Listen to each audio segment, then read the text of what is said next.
got to be, yeah, this is the Nudist deck. This deck consists of 52 playing cards. Each and every one is blank on both sides. You'd have trouble playing cards with a deck like this unless you had a very good imagination.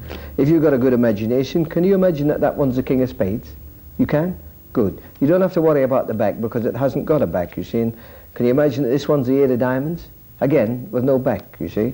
But let's do one more for you. We've got a 3 of diamonds, but no back. And the reason there's no backs on them is that we're using the faces side. If you want to imagine backs, you have to turn them over. And this is the side that you imagine backs on. For instance, can you imagine that that's a blue back? You can?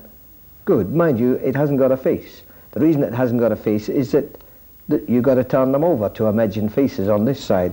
So remember that there you've got faces, there you've got backs. Remember? Faces, backs, faces, backs, faces, backs, faces, backs, all the way through the deck. You've got faces and backs until, if you've got a very good imagination, you can actually imagine that you've got a full deck of cards, faces and backs all the way through.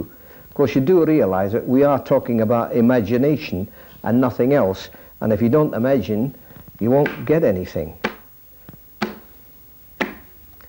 And that's the Nudist deck.